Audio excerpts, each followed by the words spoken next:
ಮುತ್ತಹ ಎಳ್ಕಲ್ಲ ಹುಡುಗ ಒಂದು ಸಿನಿಮಾವನ್ನ ನಿರ್ಮಾಣ ಮಾಡಿ ರಾಜ್ಯದಾದ್ಯಂತ ಬಿಡುಗಡೆ ಮಾಡಿದ್ದಾನೆ ಎಂದ್ರೆ ಸುಲಭದ ವಿಷಯವಲ್ಲ. ಈರಣ್ಣ ಸುಭಾಷ್ ಬಡಿಗೇರ್ ಓದಿದ್ದು ITI, ಕೆಲಸ ಕೂಡ ಒಂದು ಖಾಸಗಿ ಕಂಪನಿಯಲ್ಲಿ ಕೆಲಸ ಮಾಡಿ ಎಷ್ಟು ವರ್ಷ ದುಡಿದ ಹಣವನ್ನ ಸಿನಿಮಾಗೆ ಹಾಕಿದ್ದಾರೆ. ಅದು ಸಿನಿಮಾ ಆಸಕ್ತಿಯಿಂದ ರಾವುತ ಕತೆ ಕೇಳಿದಾಗಿನಿಂದ ಅದನ್ನ ಸಿನಿಮಾ ಆಗಿಸಲು ಅವರು ತುಂಬಾ ಪರಿಶ್ರಮ ಪಟ್ಟಿದ್ದಾರೆ.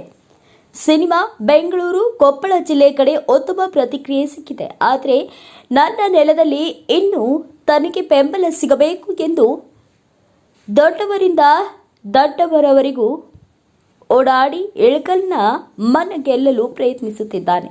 ನಿಜಕ್ಕೂ ಇಬ್ಬರು ಉತ್ಸಾಹ ನೋಡಿದರೆ ಕನ್ನಡ ಚಿತ್ರರಂಗಕ್ಕೆ ಉತ್ತಮ ಸಿನಿಮಾ ಕೊಟ್ಟು ಇಳಕಲ್ಲಿನ ಮುಕ್ಕುಟ ಆಗುವ ಲಕ್ಷಣವಿದೆ. ಮೊಬೈಲ್ ಬಿಟ್ಟು ಸ್ವಲ್ಪ ಚಿತ್ರ ನೋಡಿ ಎಂದು ಸಂಯಮದಿಂದ ನಗ್ತಾರೆ ಈರಣ್ಣ. ನಿಜಕ್ಕೂ ರಾವುತ ಚಿತ್ರ ಈಗಾಗಲೇ ಚಿತ್ರಮಂದಿರದಲ್ಲಿ ಪ್ರದರ್ಶನ ಕಾಣುತ್ತಿದೆ. ನೋಡಿದ ಜನ ಮೆಚ್ಚುಗೆ ಏನು ಕಮ್ಮಿ ಇಲ್ಲ. ಆದರೆ ಇನ್ನೂ ಹೆಚ್ಚು ಜನ ತಲುಪಲಿ, ರಾವುತ್ ಉತ್ತಮ ಪ್ರತಿಕ್ರಿಯೆ ವ್ಯಕ್ತವಾಗಲಿ ಎಂದು ಈ ಪತ್ರಿಕೆಗಳ ಮೂಲಕ ಬೆಳೆಯುವ ಮೊಳಕಿಗೆ ನೀರು ಎರೆಯೋಣ. ಈ ರಾವುತ ಸಿನಿಮಾ ನಮ್ಮ ಉತ್ತರ ಕರ್ನಾಟಕದ ಮಣ್ಣಿನ ಸೊಗಡಿನ ಸಿನಿಮಾ. ನೀವು ಬಂದು ನಮ್ಮ ಸಿನಿಮಾ ನೋಡೋದಕ್ಕೆ ಒಂದು ಕಾರಣ ಇದೆ. ಈ ಸಿನಿಮಾ ತಂಡದಲ್ಲಿ ಇಡೀ ಒಂದು ಚಿತ್ರತಂಡ ಹೀರೋ ಮತ್ತು ಹೀರೋಯಿನ್ ಬಿಟ್ಟರೆ ಉಳಿದಿರೋವರೆಲ್ಲರೂ ನಮ್ಮ ಉತ್ತರ ಕರ್ನಾಟಕದವರೇ.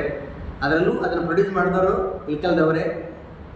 ಉತ್ತರ ಕನ್ನಡದಲ್ಲಿ ಯಾವುದಾದ್ರೆ ಈ ನಮ್ಮ ಜಬ್ಬಲ್ಗುಡ್ಡ, ಕುಮಾರಮ್ಮನ ಬೆಟ್ಟ, ಹಾಗೆ ಗಂಗಾವತಿ, ಕನಕಗಿರಿ, ಆಮೇಲೆ ಇಳಕಲ್ ಹತ್ತಿರ ಅಂದರೆ ಸುತ್ತಮುತ್ತಲೇ ಶೂಟಿಂಗ್ ಆಗಿರೋದು ಈ ಸಿನಿಮಾ.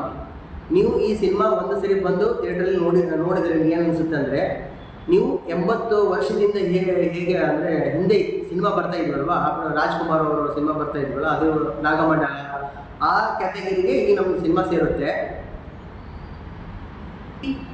ಮನೆಯವರು ಕುಳಿತುಕೊಳ್ಳು ನೋಡಿಕೊಳ್ಳುವಂಥ ಸಿನಿಮಾ ಇದು. ಅಂದರೆ ಕುಟುಂಬ ಸಮೇತ ಕುತ್ಕೊಂಡು ನೋಡುವಂಥ ಸಿನಿಮಾ ಇದು ನಮ್ಮ ಈ ರಾವುತ ಸಿನಿಮಾ. ಈ ಕಾನ್ಸೆಪ್ಟ್ ಏನಪ್ಪ ಅಂದರೆ, ಒಬ್ಬ ಮನುಷ್ಯ ಸಾಯ್ತಾನೆ, ಎಲ್ರಿಗೂ ಗೊತ್ತು, ಎಲ್ಲರೂ ಸಾಯ್ತಾರೆ, ಎಲ್ಲರೂ ಹುಡ್ತಾರೆ. ಬಟ್ ಈ ನಮ್ಮ ಸಿನಿಮಾದಲ್ಲಿ ಇಂಟ್ರೆಸ್ಟಿಂಗ್ ಸ್ಟೋರಿ ಏನಂದರೆ, ಮನುಷ್ಯ ಸಾಯ್ತಾನೆ, ಮತ್ತೆ ಮುಂದೆ ಜೀವನ ಇದೆ. ಆ ಜೀವನ ಏನಂತ ನೀವು ನೋಡಬೇಕು ಅಂತಂದರೆ, ನೀವು ನಮ್ಮ ರಾವುತ ಸಿನಿಮಾ ನೋಡಲೇಬೇಕು. ದಯವಿಟ್ಟು ನಮ್ಮ ಉತ್ತರ ಕನ್ನಡ ತಂಡವನ್ನು ಕಟ್ಕೊಂಡು ನಾವು ಸಿನಿಮಾ ಮಾಡಿದ್ದೇನೆ. ದಯವಿಟ್ಟು ನೀವೆಲ್ಲರೂ ಬಂದು ನಮ್ಮನ್ನು ಸಪೋರ್ಟ್ ಮಾಡಿ ಹಾರೈಸಿದರೆ ನೆಕ್ಸ್ಟ್ ನಾವು ಇನ್ನೂ ನಿಮಗೆ ಇಷ್ಟವಾದಂಥ ಸಿನಿಮಾ ಮತ್ತೆ ತೆಗೆಯಲು ನಮಗೆ ಒಂದು ಪ್ರೋತ್ಸಾಹ ಕೊಟ್ಟಂಗಾಗುತ್ತೆ. ಹಾಗಾಗಿ ನೀವು ಪ್ರತಿಯೊಬ್ಬರು ಬಂದು ನಮ್ಮ ಸಿನಿಮಾ ನೋಡಿ ನಮ್ಮನ್ನು ಗೆಲ್ಲಿಸಬೇಕಂತ ಕೇಳ್ಕೊಳ್ತೀವಿ.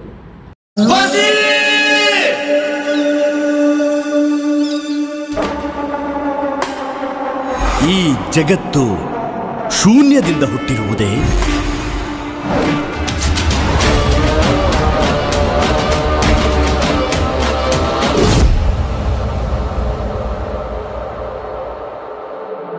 ಯಂತ್ರ, ಮಂತ್ರ, ತಂತ್ರ ಈ 3 ವಿದ್ಯೆಗಳ ಮುಖಾಂತರ ಮನುಷ್ಯ ಶೂನ್ಯದಿಂದ ಅಸಾಮಾನ್ಯ ತನಕ ಸಾಗಬಹುದಪ್ಪ.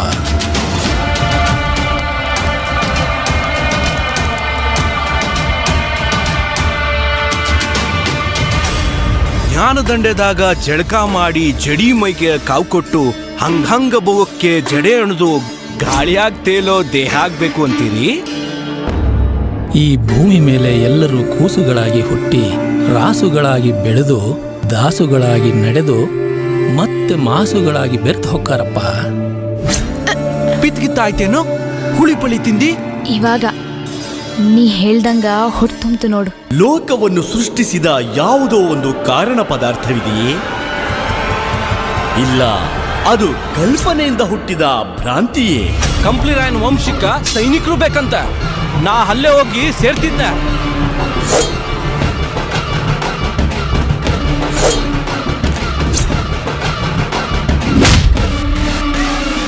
ನಮ್ಮಪ್ಪ ನನ್ನ ಭಾವಿನ ಕಾಪಿ ಮಾಡಕ್ ಕುಂತಾನ.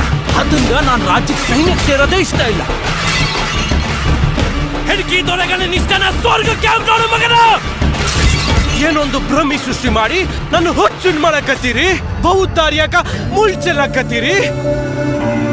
ಸೌದತ್ತಿ ಎಲ್ಲವ್ವ, ಕರ್ರವ್ವ, ಮಾರವ್ವ ಅಂತದ್ ಏನು ಆಗ್ಲಾರ್ದಂಗ್ ನೋಡ್ಕೆರವ್ವ. ಜ್ಞಾನವು ತನ್ನಿಂದ ತಾನೇ ಪ್ರಕಟವಾಗುವುದೇ ಅಥವಾ ಇನ್ನೊಂದು ಜ್ಞಾನದ ಮೂಲಕ ಅದು ಅರಿವಿಗೆ ಬರುತ್ತದೆಯೇ? ನೀರಿಗೆ ನಿಜವಾದ ಹೆಸರು ಏನಾಯ್ತೋ ಏನೋ, ಆದ್ರ ನಾವದನ್ನು ಕರೆಯೋದು ನೀರನ್ನೋ ಶಬ್ದದಿಂದನೇ. ಸತ್ತ ಮೇಲೆ ಏನಾಗತ್ತ? ಸತ್ಮೇಲೆ ಏನಾಗುತ್ತಾ? ಯಮ್ಲೋಕಕ್ಕೆ ಹೋಗ್ತಾರ. ಸತ್ತ ಮೇಲೆ ಏನಾಗ್ಬೇಕಂತ ತಿಳ್ಕೊಬೇಕಂತಂದ್ರ ನೀನ ದೇವ್ರ ಮಗನ ಆಗ್ಬೇಕು.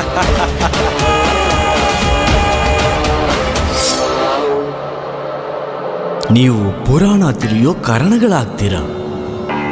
ಇದಕ್ಕೆಲ್ಲ ಉತ್ತರವಾಗಿ ರಾವುತ ಕಥೆ, ರಾವುತರ ಕಥೆ.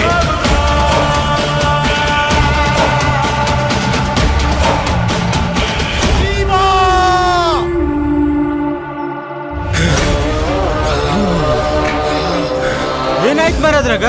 ಹೇಳ್ ಕಳ್ಸು, ತೂಕ್ತಂಗ ಆಯ್ತು ನಮ್ಗ.